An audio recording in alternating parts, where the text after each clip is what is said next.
The vast Pacific Ocean, stretching farther than any battlefield in history, became the stage for one of the most intense and unforgiving conflicts of World War II. By the early 1940s, this immense expanse was no longer just water. It was a deadly arena where fleets vanished, aircraft carriers dueled beyond the horizon, and survival often came down to seconds. After the shock of attack on Pearl Harbor, the United States was forced into a war that would test not only its industrial power, but also the courage and adaptability of its sailors. In this new kind of naval warfare, speed, coordination, and awareness mattered more than ever before. Battles were no longer fought at visible range.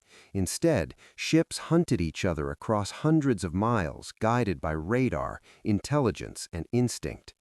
Yet, in the chaos of night engagements and sudden encounters, everything could change in an instant. And it was in this unpredictable environment that a new class of warship began to define the backbone of the U.S. Navy, the destroyer. Among these was the USS O'Bannon, a vessel built not for glory, but for relentless, dangerous work. She belonged to the Fletcher-class destroyers, widely regarded as some of the most effective and versatile ships of the war. Fast, heavily armed, and designed for endurance, these ships could escort massive aircraft carriers, hunt submarines, defend against air attacks, and engage enemy surface vessels, all within the same mission. Commissioned in 1942, USS O'Bannon quickly became part of a rapidly expanding naval force, pushing deeper into contested waters. Unlike the towering battleships that captured headlines, destroyers like O'Bannon operated in the shadows of larger fleets. They were the protectors, the scouts, and often the first to face danger.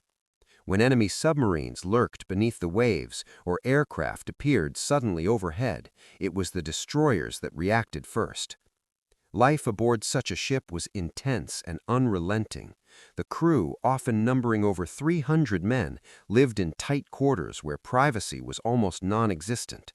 The constant hum of engines, the smell of fuel and salt water, and the ever-present awareness of danger created a world where routine and tension coexisted. Sailors worked in rotating shifts, known as watches, ensuring the ship was always alert, always ready. Every man had a role, and every role mattered. From the gunners maintaining their weapons to the sonar operators listening for the faintest echo beneath the ocean's surface, the effectiveness of the ship depended on precision and trust. In battle, hesitation could mean destruction, not just for the individual, but for the entire crew. Yet, despite the danger, a unique bond formed among these sailors. Shared hardship created a sense of brotherhood that went beyond rank or background. Letters from home were treasured. Meals, though simple, became moments of comfort, and even brief moments of rest were valued like gold. Humor, often dark and irreverent, helped them cope with the constant stress. It was this human element, as much as technology or strategy, that kept ships like O'Bannon fighting. As the war intensified, the Pacific became a patchwork of contested islands and critical sea lanes. One of the most fiercely fought regions was the Solomon Islands, where control meant dominance over vital supply routes. It was here that USS O'Bannon would soon find herself, operating in dangerous waters where enemy ships and submarines were never far away. Early missions tested the crew's readiness. Escorting larger vessels through submarine-infested waters required constant vigilance. Night operations, in particular, were some of the most nerve-wracking experiences. Visibility dropped to almost nothing, and the line between friend and enemy blurred. Radar could detect shapes in the darkness, but identification often came too late. In these moments, training met reality. Drills practiced countless times suddenly became life-or-death decisions. Alarms would sound, men would rush to battle stations, and within seconds, the ship transformed from a moving vessel into a coordinated weapon system. Every action had to be precise, every command understood instantly. What made destroyers like USS O'Bannon especially crucial was their adaptability. They could switch from escort duty to offensive action without warning. One moment they were shielding a carrier group, the next they were charging toward an unseen threat beneath the waves, dropping depth charges in an attempt to destroy a hidden submarine. These missions required not only skill, but nerve. And yet, even with all this preparation, no amount of training could fully prepare a crew for the unexpected. The Pacific War was filled with moments that defied logic, situations where standard tactics failed and survival depended on quick thinking and sheer instinct. For the crew of USS O'Bannon, those moments were still ahead. They had faced tension, danger, and the relentless grind of war, but nothing had yet tested the limits of their creativity under pressure. Soon, in the dark waters of the Pacific, they would encounter a situation so unusual, so unpredictable, that it would become one of the most legendary stories in naval history.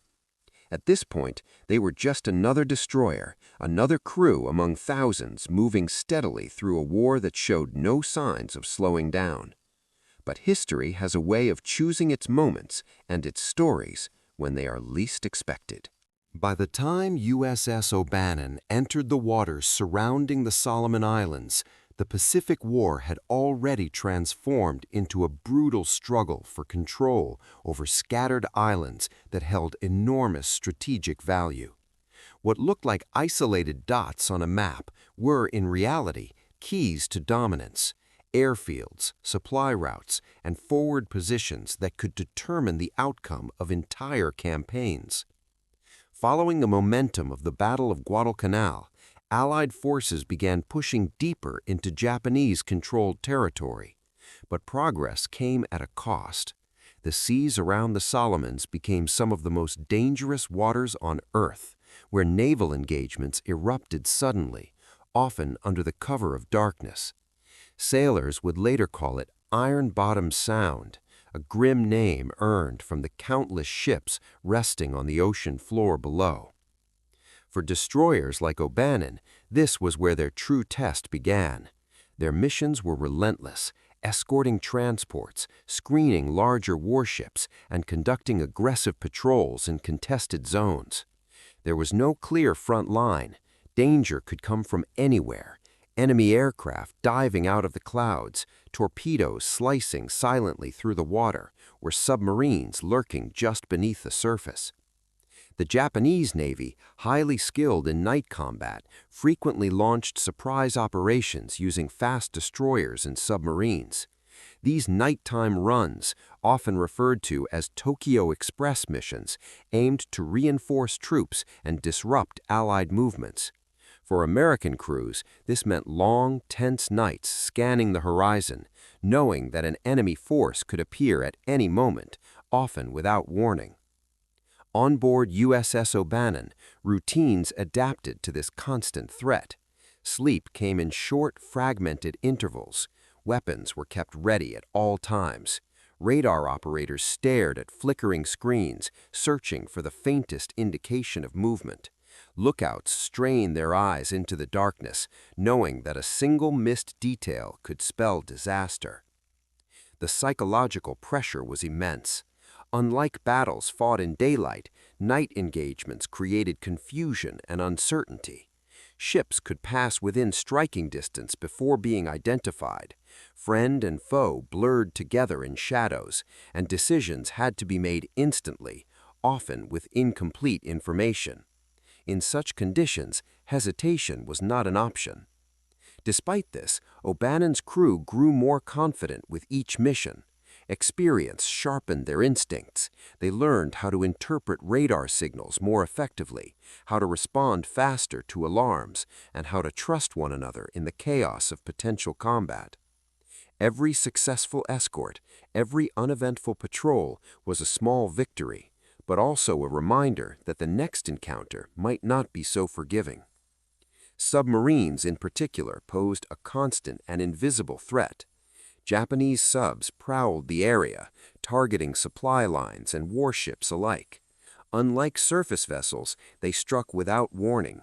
A single torpedo could cripple or sink even a well-defended ship in seconds. For destroyers like O'Bannon, anti-submarine warfare became a critical responsibility. This meant long hours listening through sonar, searching for faint echoes in the vast underwater silence. Operators had to distinguish between natural ocean sounds and the subtle signature of a moving submarine. When a contact was detected, the tension on board would spike instantly. The ship would maneuver into position, preparing to release depth charges, explosives designed to detonate beneath the surface and destroy the hidden threat. But even these encounters were unpredictable. Submarines could evade, disappear, or strike first. Every engagement carried risk, and every decision could have irreversible consequences. Amid all this, the Solomon Islands campaign continued to intensify. Air raids, naval skirmishes, and submarine attacks became part of daily life. The line between routine and danger disappeared completely. For the crew of USS O'Bannon, there was no such thing as a safe mission, only varying degrees of risk. Yet it was within this environment that something began to change. The crew wasn't just surviving, they were adapting. Their reactions became faster, their coordination tighter, and their confidence stronger. They were becoming exactly what the war demanded, a unit capable of responding instantly to the unexpected. Still, even with all their preparation, there were limits to what training could achieve. War has a way of presenting situations no one could predict, moments where standard tactics fail and survival depends on pure instinct. In the waters of the Solomons, those moments were not rare, they were inevitable. And somewhere out there, beneath the surface or hidden in the darkness, an encounter was waiting, one that would push USS O'Bannon and her crew beyond the boundaries of conventional warfare. One that would demand not just skill or discipline, but something far more unusual. At this stage, the crew didn't know it yet. To them, this was just another mission, another patrol in a sea filled with danger. But the tension was building, slowly and steadily, as if the ocean itself was preparing for something extraordinary. Soon, in a moment that would unfold faster than anyone could imagine, everything they had learned would be put to the ultimate test, and the outcome would depend on a decision no naval manual had ever prepared them to make. The night was thick with darkness as USS O'Bannon cut through the waters of the Solomon Islands, its crew moving through another tense patrol in a region where danger had become routine. There were no warning signs, no dramatic buildup, just the steady rhythm of the ship and the quiet focus of sailors doing their jobs. And then, in an instant, everything changed. Out of the darkness, a shape emerged, sudden, massive, and far too close. It was a Japanese submarine. There was no time to think, no time to calculate distance or prepare a standard attack. The two vessels had come so close that the situation defied every expectation of naval combat. Destroyers were designed to hunt submarines at a distance using sonar and depth charges. But here, at point-blank range, those tactics were useless. Firing the main guns risked overshooting. Using depth charges could damage O'Bannon itself. For a brief, critical moment, both crews were caught in shock. On the deck of the submarine, Japanese sailors scrambled, equally unprepared for such an encounter. They had surfaced, likely to recharge batteries or get fresh air, never expecting to find an American warship practically on top of them.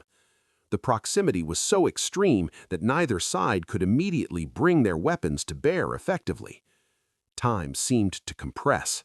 On board O'Bannon, alarms rang out, orders were shouted, men rushed to their stations, but there was no clear playbook for what was happening. The training they had relied on, countless drills, rehearsed scenarios, offered no guidance for a situation like this. This wasn't just close combat, this was something entirely different. The submarine began to react. Its crew moved quickly, attempting to man their deck gun. If they succeeded, even a few well-placed shots at such close range could cause devastating damage. The The threat was immediate and undeniable. O'Bannon's crew had seconds to respond. The ship's guns, designed for targets at a distance, struggled to adjust at such a tight angle. Torpedoes were out of the question. Depth charges, their primary anti-submarine weapon, couldn't be deployed safely without risking the ship itself. Every conventional option was suddenly ineffective. This was the moment where hesitation could be fatal. Yet amid the chaos, something remarkable happened. Instead of freezing, the crew adapted. They began to look beyond standard procedures, beyond training manuals, into pure instinct and improvisation. Each man understood the stakes, not in theory, but in that exact moment. The distance between survival and destruction had shrunk to just a few meters. The two vessels drifted dangerously close, almost parallel, as if locked in a silent standoff. You could see the faces of the enemy. You could hear movement from the opposing deck. It was no longer an abstract battle. It was immediate, personal, and raw. On the submarine, Japanese sailors worked frantically to bring their weapon online. Every second brought them closer to firing. On O'Bannon, the urgency intensified. There was no time for complex coordination, no opportunity to reposition. Whatever action would be taken had to happen now. This was not the kind of battle history usually records. No massive fleets, no long-range exchanges. This was something far more intimate and unpredictable. A collision of two war machines caught in a moment neither had prepared for. And in that moment, the advantage didn't belong to the most powerful weapon or the most advanced technology. It belonged to whoever could think faster. The tension reached its peak. The distance between the two crews was so small that any action would have immediate consequences.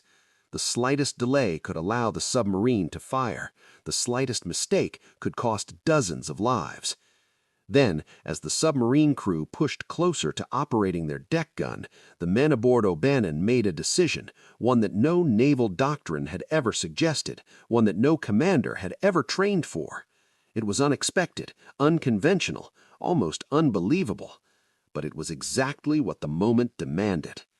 In the chaos of war, where rules often collapse under pressure, survival sometimes depends on the ability to do the unthinkable. And in the next few seconds, USS O'Bannon would prove that ingenuity could be just as powerful as firepower. What followed would not only save the ship, but it would create one of the most unusual and talked about encounters in the entire Pacific War. And it all began with a decision made in the space of a heartbeat. At that critical moment, as the Japanese submarine crew rushed to bring their deck gun into action, the sailors aboard USS O'Bannon realized they had no conventional options left. The distance was too close, the timing too tight. If the enemy fired first, the consequences would be immediate and devastating. What happened next was something no one could have predicted. Instead of reaching for weapons that wouldn't work in such conditions, members of the crew grabbed the first objects within reach, potatoes stored on deck. In a split-second decision, they began throwing them at the submarine. At first glance, it sounds almost absurd. In the middle of a deadly naval confrontation during World War II, trained sailors resorting to throwing food at the enemy seems unimaginable. But in that exact moment, it wasn't about logic, it was about disruption. And it worked. The potatoes struck the deck of the submarine, scattering across its surface. To the Japanese crew, already under intense pressure, the sudden barrage created confusion. In the darkness and chaos, they couldn't immediately identify what was being thrown. There was a real possibility they believed the objects were grenades. That hesitation changed everything. Instead of focusing on operating their deck gun, the submarine crew reacted defensively. Some scrambled for cover, others tried to avoid what they thought could be live explosives. In those few crucial seconds, their momentum was broken. The attack they had been preparing was interrupted. On board O'Bannon, that brief window was all the crew needed. The ship began to maneuver, creating just enough distance to bring its weapons into effective range. What seconds earlier had been a helpless position now became an opportunity.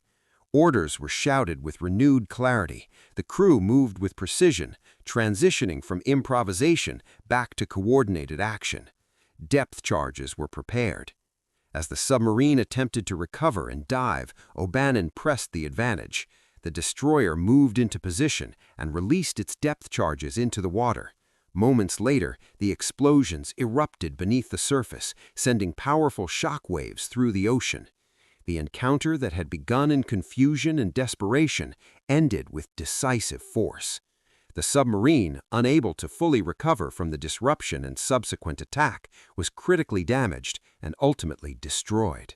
What could have been a disaster for O'Bannon had instead become a victory, one achieved not just through firepower, but through quick thinking and an almost unbelievable act of improvisation.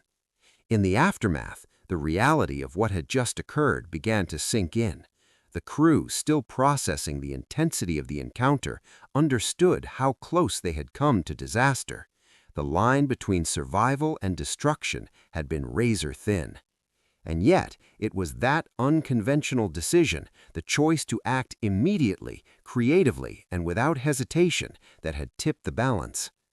Stories of the incident quickly spread. Among sailors, where tales of combat were often shared and sometimes exaggerated, this one stood out. It wasn't just the outcome that made it remarkable, but the sheer unpredictability of how it unfolded. A moment where trained naval warfare gave way to instinct, and instinct prevailed. For the man of USS O'Bannon, it became more than just a story. It was a reminder that in war, not every situation can be planned for, that sometimes survival depends not on following orders to the letter, but on the ability to adapt in ways no one expects. In the vast, dangerous waters of the Pacific, where countless battles were fought and many stories lost, this encounter endured, because it was so different, so human, and so improbable.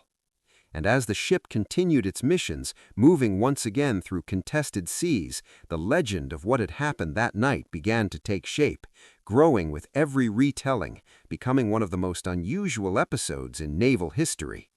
But the story of USS O'Bannon was far from over. In the days following the encounter, USS O'Bannon returned to its duties as if nothing extraordinary had happened.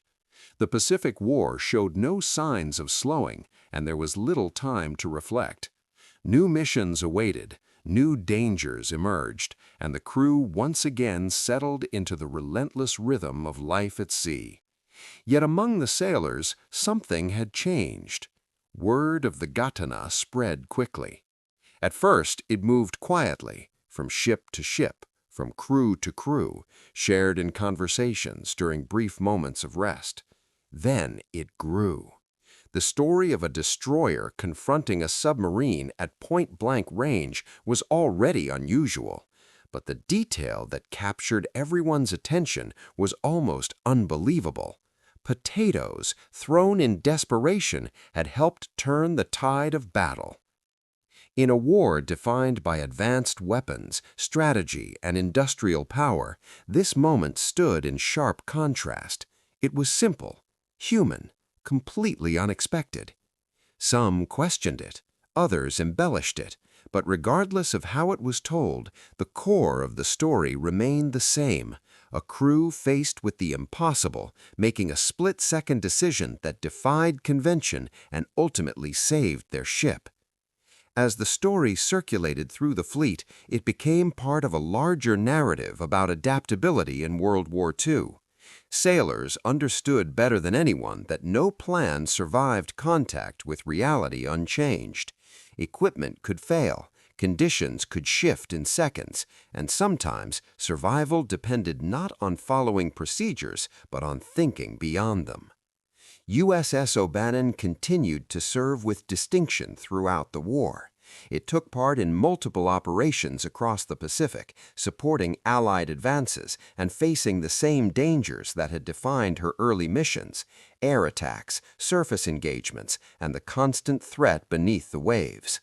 The crew that had once improvised in a moment of chaos carried that experience with them, a quiet confidence shaped by what they had endured. Over time, O'Bannon earned numerous battle stars, a testament to her active and effective service. But beyond official recognition, it was the story of that strange encounter that gave the ship a unique place in naval history. It wasn't just about victory, it was about how that victory was achieved. Historians and veterans alike would later revisit the incident, separating fact from myth. While details varied in different accounts, the essence of the story remained widely accepted. An unexpected close encounter, a moment of improvisation, and a result that seemed almost too unusual to be true. And yet, that is often how history works. Not every defining moment comes from grand strategy or overwhelming force. Sometimes it comes from individuals reacting in real time, making decisions that no one could have predicted. These are the moments that reveal the human side of war, the uncertainty, the pressure, and the creativity that emerges when everything is on the line. For the crew of USS O'Bannon, that night in the Pacific was one of those moments. It didn't define the entire war, but it captured something essential about it. The idea that even in the most structured and disciplined environments, survival can depend on the unexpected.